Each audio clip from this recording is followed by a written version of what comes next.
Innovation and recruiting. Two things that go hand in hand. Recruiting is everybody's responsibility, right? How's that car commercial go? Don't believe us?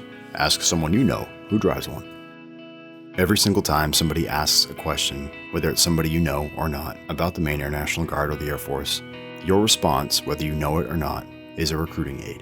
We have conversations with friends and family about our jobs and talk about the amazing places we've traveled and the people that we've met. We talk about going to school tuition-free and how that's afforded us opportunities we've never had before. That in itself is a recruiting aid. We work for an organization that paves the way for new experiences and opportunities. In walks innovation. In the past, it's been up to our leaders to decide what's best for the Air Force, but now we all have a say. The ball is in our court to make changes that better and strengthen our fighting force. And that, ladies and gentlemen, is exciting.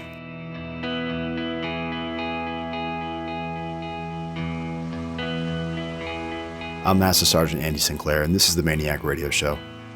Tech Sergeant Brittany McHugh is a production recruiter for the 101st. It's her job to expand our MAINEiac family by finding the right career fit for a new airman. She's the expert. We're also going to talk to Lieutenant Colonel Decker. You might know him as the Wing Inspector General. However, he's also in charge of our innovation program. You don't quite know what that means? Don't worry, I didn't either. But he explains it. We're going to hear from him in a little bit. So without further ado, let's bring in Tech Sergeant McHugh. Yeah, I went there. Here she is.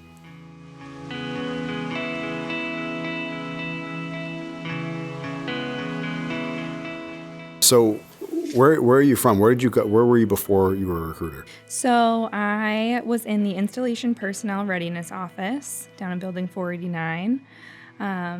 I was born and raised right here in the Bangor area. I went to Old Town High School, graduated in 2010.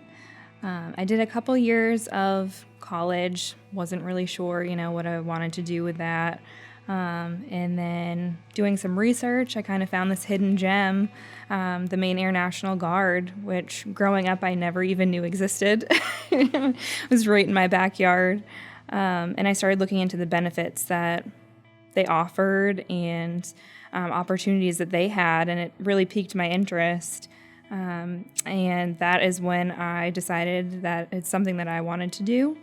And I reached out to our recruiting office, to Sergeant Sear, who is now my supervisor. Classic.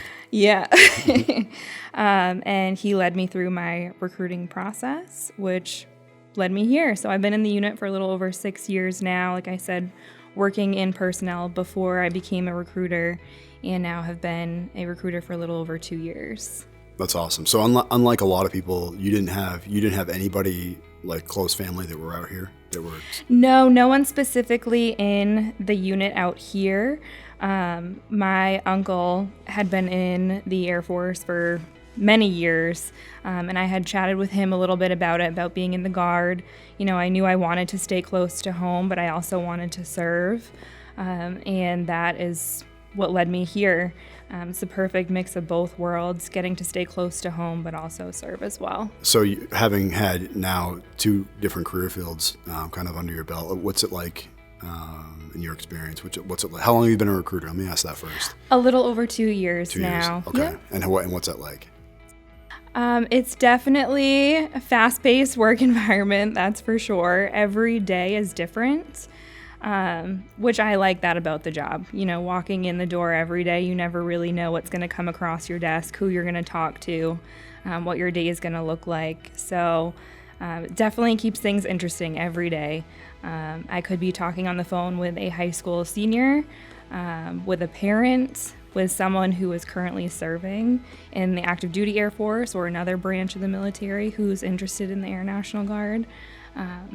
Just a variety of different things throughout the day.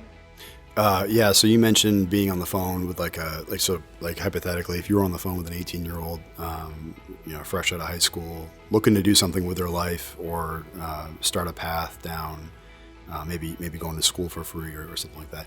So you mentioned you had the potential of having a parent on the line with them. So not only in that situation do you have to win that potential recruit over and kind of selling our organization and what the MAINEiac legacy is, but you also have to win that parent over. So that's got to be challenging. It is. Sometimes it can be very challenging, as a mom myself, I can completely understand why they have some reservations, but that's, why we're here as recruiters.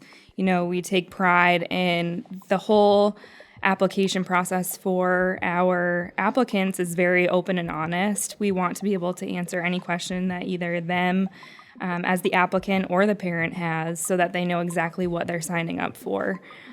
We walk them through the entire process, always let them know what their next step is, what they can expect.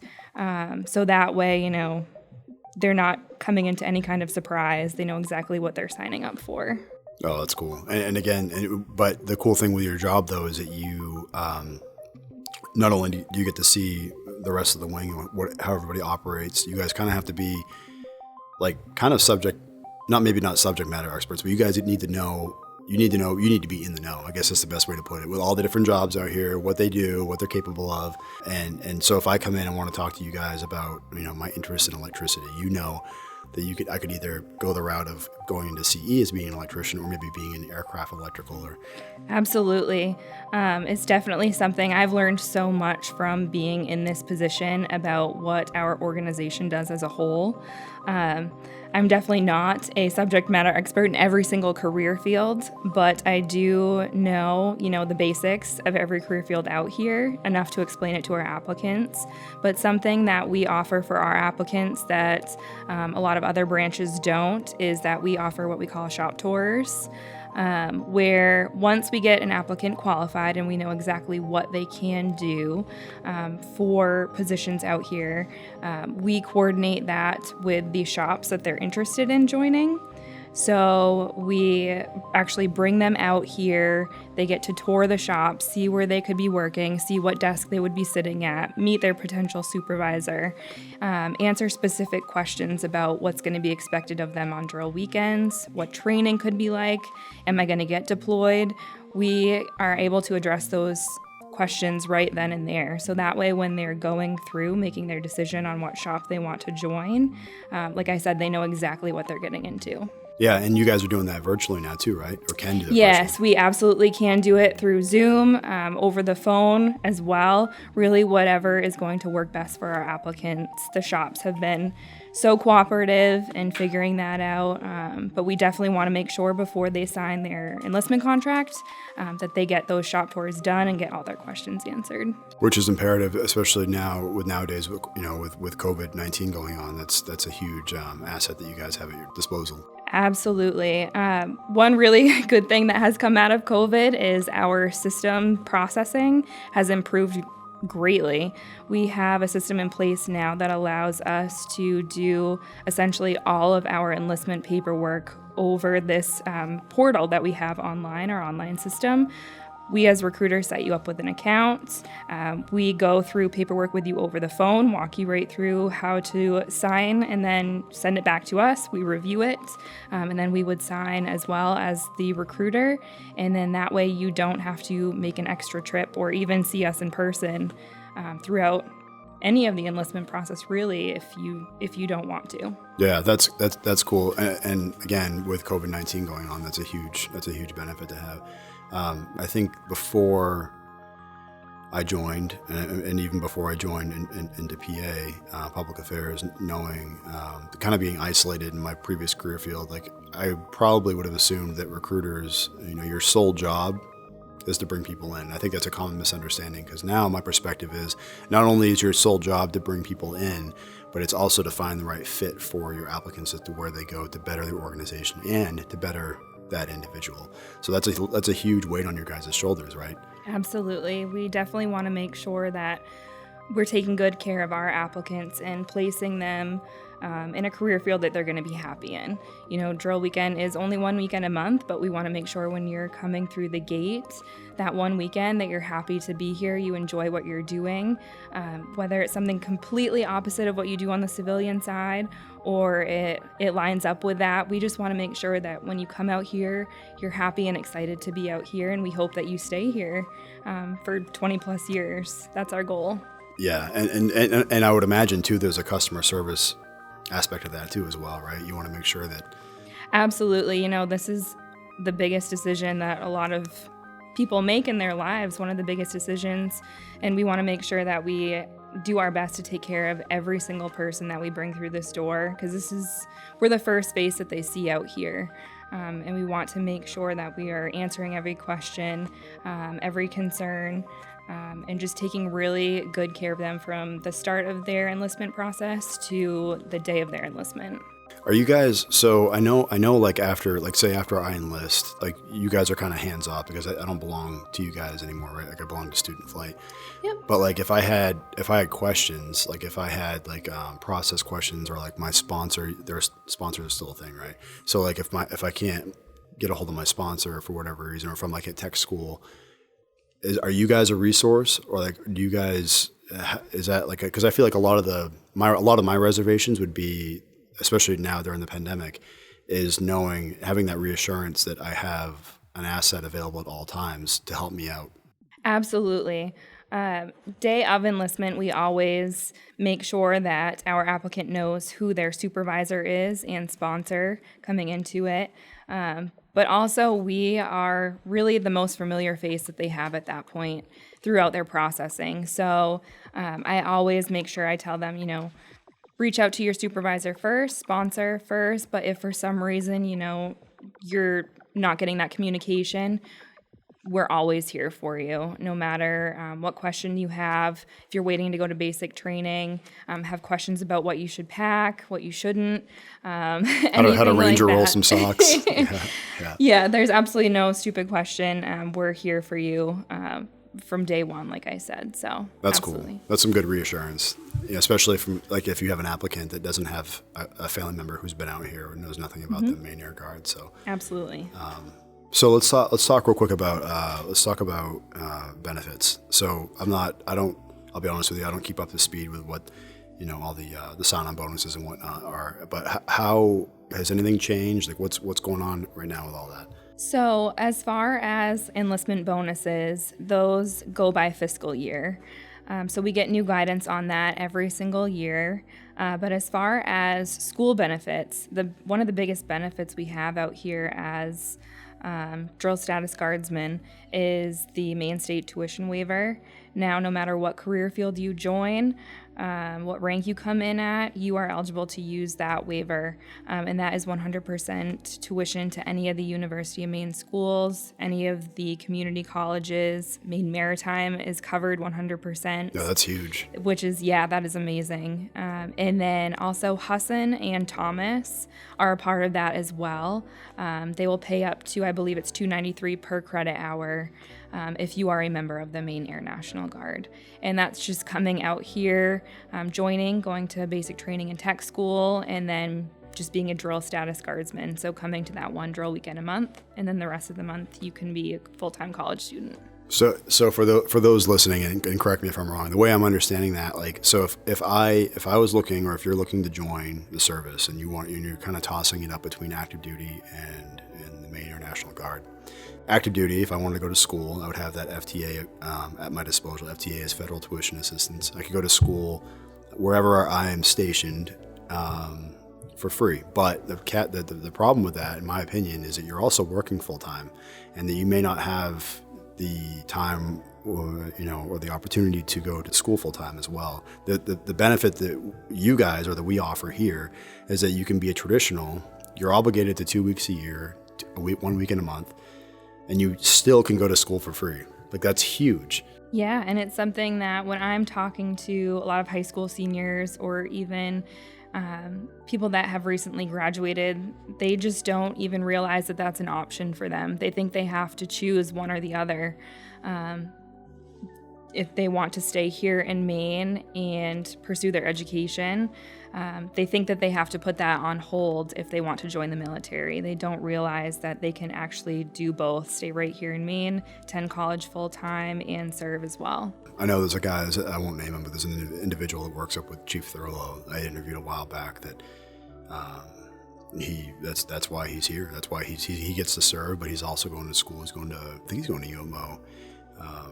for free. And that's huge. I know the University of Maine has, and always has had out-of-staters come in to go to school, just like every other college out. And, so do you guys ever have people that come, they go and enroll into the University of Maine, but then say, oh, wow, that's cool. I didn't realize Maine Air National Guard is here. Oh, by the way, they would pay for my school. So they might be from like Ohio or something, but never stepped foot in Maine, but they joined the Maine Air Guard. Yeah, absolutely. That's cool. We work with people who are in their senior year looking at their future plans, applying to schools up this way in the state of Maine.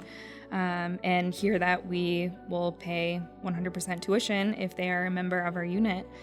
So we call, chat with them and their parents, and I actually have an applicant that's coming in next week. He lives in Massachusetts, who was recently accepted to the University of Maine-Orono, and wants to take a tour of the base. Just planning his next steps and how to get there. So yes, it happens all the time. So you get to travel, you get to be paid to travel. Yes, paid travel, paid training, which is a big deal. Definitely a great resume builder for sure. So other than tuition and sign-on bonuses, what else do you guys have to offer right now? So obviously serving close to home is a big deal, like we just talked about. But also we take a lot of pride in our family-like atmosphere out here. We take such good care of our members. Leadership out here is so supportive of not only your career path out here, but on the civilian side as well. And whatever goals you have, they want to make sure that they're helping you reach that. Whatever path out here that helps you get there, navigating that.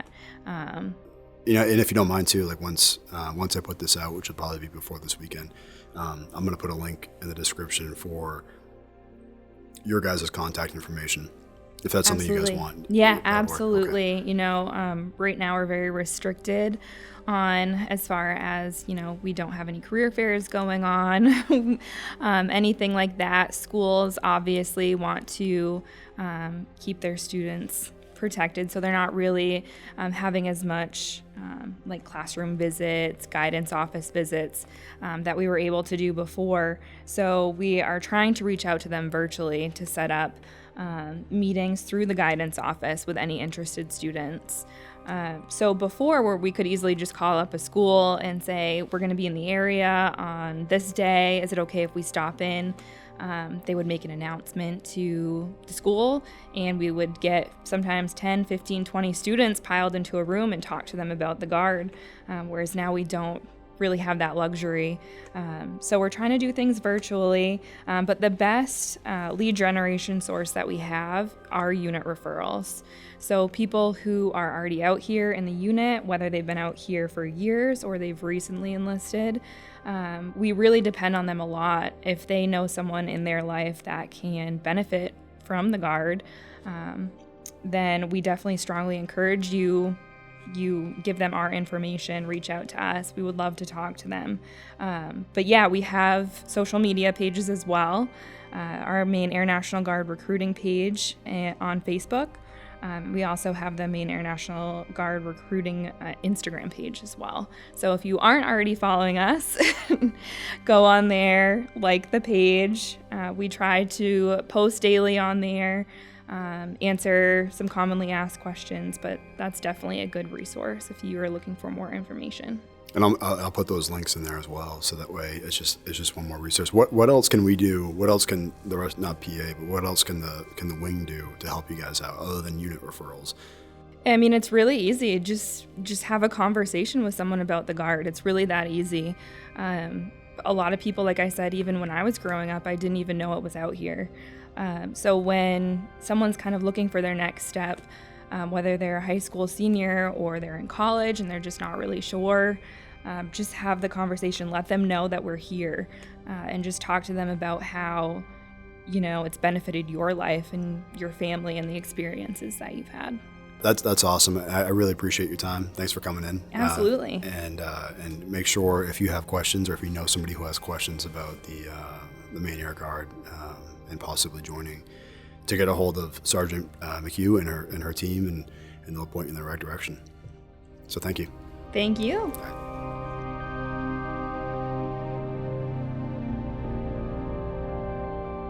A big thanks to Tech Sergeant McHugh for taking the time to do that interview. Please remember to pitch the MAINEiacs as much as you can.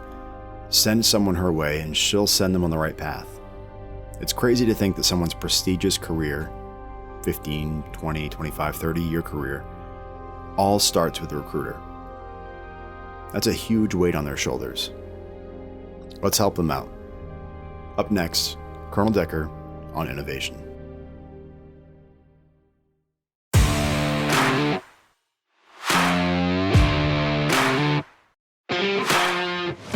So really what we're doing for innovation, it all started in 2018, where each guard wing was given approximately $100,000 to come up with bigger, better, brighter ways of doing business to keep up with our near-peer competitors.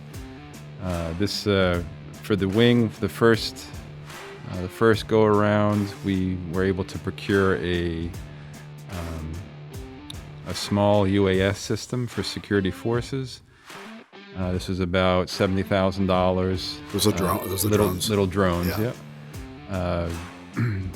After doing this, we had a member, Master Sergeant Irabino, identified by NGB and then HAF as a subject matter expert, and he wound up going to the Pentagon for, I believe it was for a 1-year tour, to do policy, etc., for the Air Force drone program.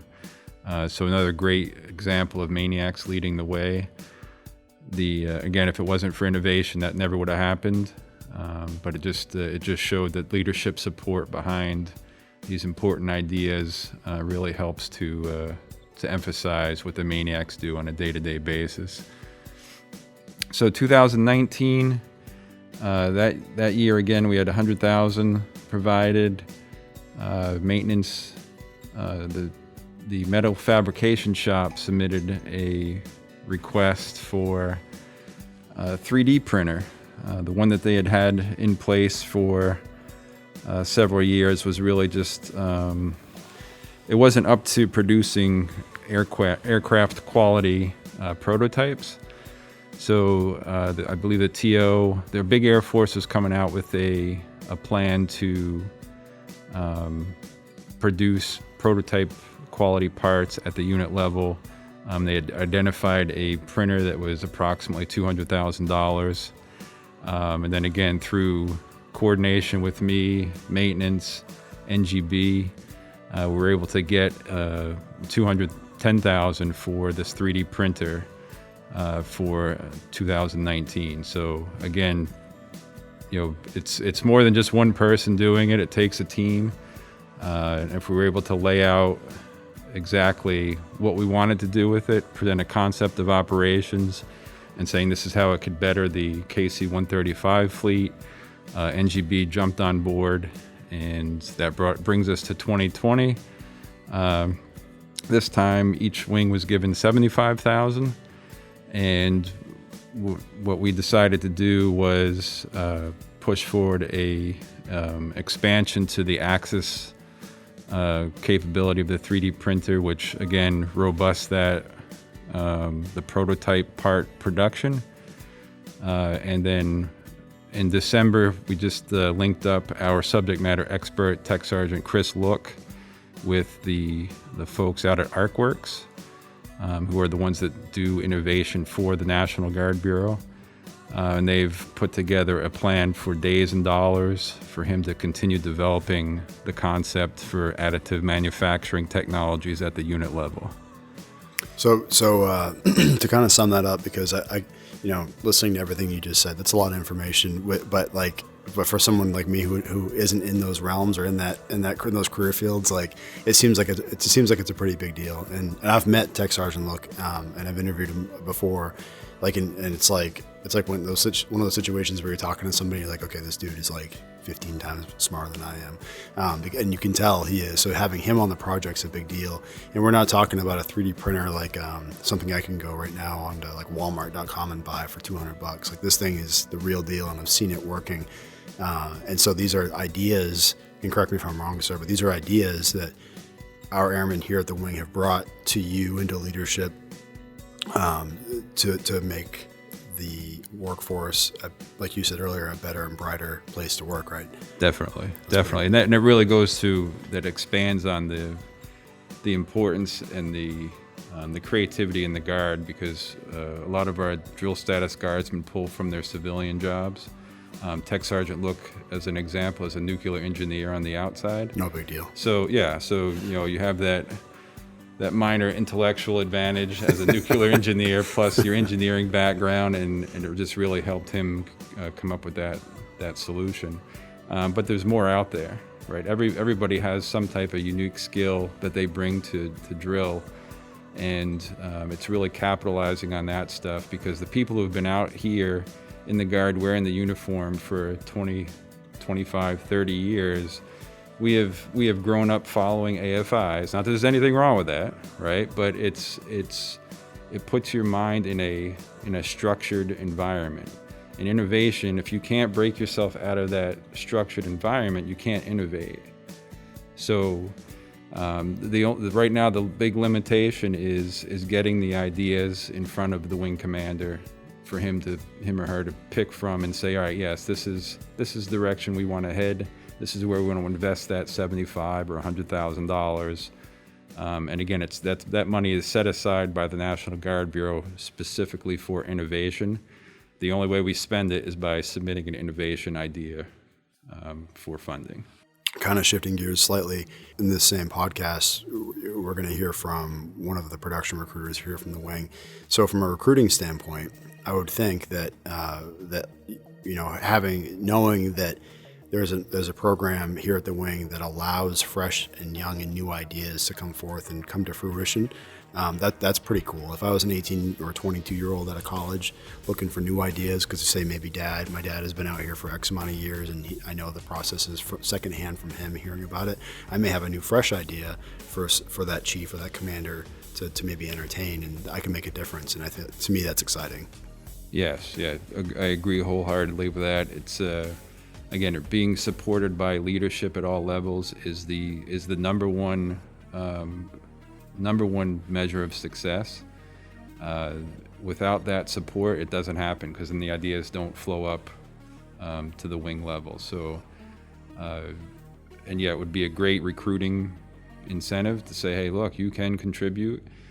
Also, there is still the Air Force IDEA program, which if you recognize or identify some way to improve a process or save money, you can submit it through the IDEA program, and if you're in the correct status, you may get a check back from the Air Force for the amount of money or time that you would save by submitting this idea.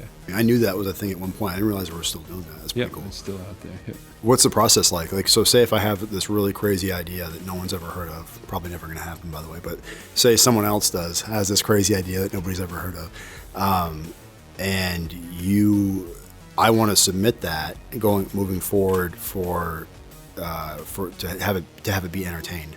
From start to finish, is it a painful process? Not at all. So it really just starts with an email to me. So just explain what your idea is. If you have some market research that says, it'll cost the wing $20,000, throw that in there. Any cost savings associated with it or improving any process, that helps. But just reaching out to me, and I can get the ball rolling and ask more refined questions as it goes along. Pretty painless. The biggest thing to remember is that when I bring it to the wing commander, it's pretty easy to understand based on the information that the submitter provided. So the more the info, the better. So what kind of information should we be doing, or I guess the better question would be, should supervisors and individual commanders be doing, coming from a commander and given your experience and kind of the head of the program, what should we be doing to try and help pitch that to, say, our DSGs? Because I guarantee, and there's no slight on anybody, but I probably some people out here have never even heard of it or know about it. Are there some things that we could be doing differently? So it's really hard to say, because we're in such a communication limited environment with the pandemic. If supervisors or commanders are doing commanders calls through Teams, that'd be a great time to bring it up. Really the supervisors should be in touch with their DSGs at least once a month, and that's just remembering to mention it and to give a brief description, I think really will go a long way. Plus this podcast, because I know everybody follows your podcast. Until I start to drone out, and then, well, that's cool. That's good to know. Is there anything you'd like to add as far as the innovation program goes, sir? Anything you'd like to talk about we didn't mention? One of the big initiatives that the wing will probably be seeing in the next 8 to 12 months is continuous process improvement, which sometimes if your process is going great or there's something that isn't funded by NGB or the wing, if there is a way to improve that process, innovation can step in to help. We need to know about it. That's all. Okay. So as the Greenbelt program starts building speed and momentum, think about how those two are complementary, and we can use innovation to fix or improve our processes at the wing. Is that so you mentioned Greenbelt. I know Sergeant DePlane mentioned as well. Can you just give, what is that? Yeah, so Greenbelt is the first step becoming an Air Force certified continuous process improvement practitioner. So the Greenbelt is the first step. It's a online course, I think 40 to 45 hour commitment. After that, there needs to be a project approved and monitored and mentored. And that could be any type of process improvement project. There's certain steps you have to go through, certain blocks to check, and then you'll become a certified green belt. Next step after that would be a black belt. I don't believe there'll be too many identified at the wing, maybe less than 6. But again, there's another classroom commitment to that, and then another project on top of that, which would be more complex than the Greenbelt project.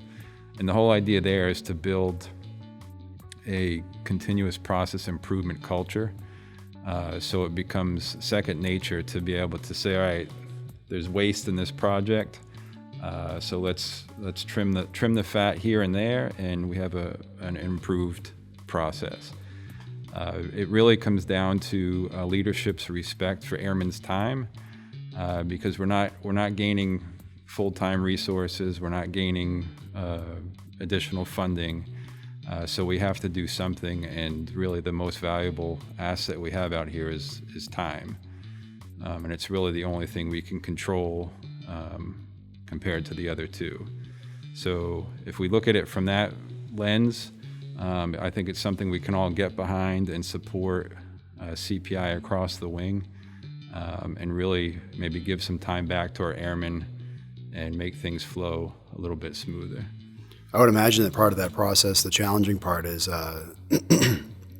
is establishing that environment where empowering our airmen and our younger generation to have the not the motivation, to have the means or the resources to come forward with new and fresh ideas, or to speak up when they think something may be worth trimming the fat on. Because coming from my old career field, speaking to an E7 or above was always a little bit intimidating, and having, especially having a fresh new idea, because it may have been an environment that may have been shunned. So moving away from that, not to say that that's the way it is now, but if it is, I can imagine that would be a challenge. So it probably starts from the top, right? That's right. And it really, again, I'm going to stress it again, that the supervisors and commanders, there need to be a conduit of support and communication for innovation. There should not be a supervisory or unit level approval, disapproval process for innovation. If somebody has an idea, it's okay, great. Here's Lieutenant Colonel Decker's email address. That's really how short it should be. There is an innovation org box. Again, I can't remember the address right now. So. Yeah. And I'll push out an email again, wing-wide, to all members after this podcast is aired, and this just as a reminder. this is the process, and please submit your ideas. So Once we do publish this in the description, could I put your contact information? Oh, you sure down? can. Okay. Yeah. And I'll provide you the innovation work box as well. And So other than that, sir, is there anything going on in IG you want to talk about at all, or? No. Okay. Yeah. Roger that. All right. Well, I appreciate your time, sir. Thanks for talking about the innovation program. There are certain things that I certainly didn't know. So thank you for enlightening all of us on that. But I sure do. And thank you for your time and what you do. yes, sir. Thank you.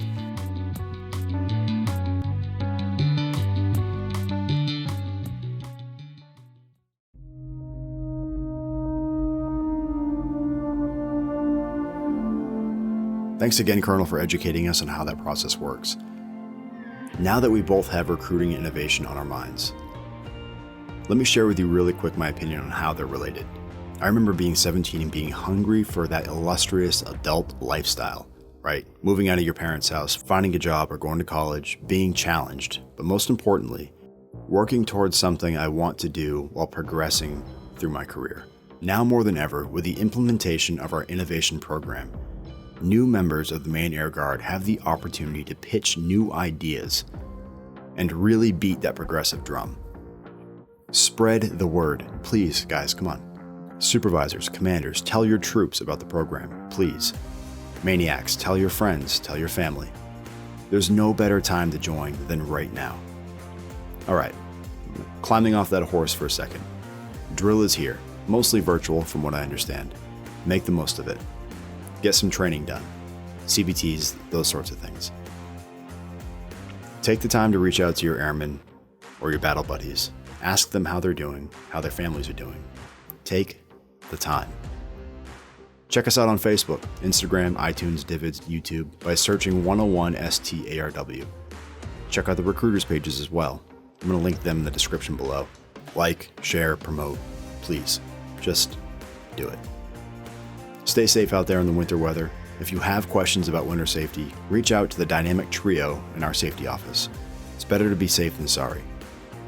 And that's all I've got. Take care of yourselves, take care of each other. We'll see you next month.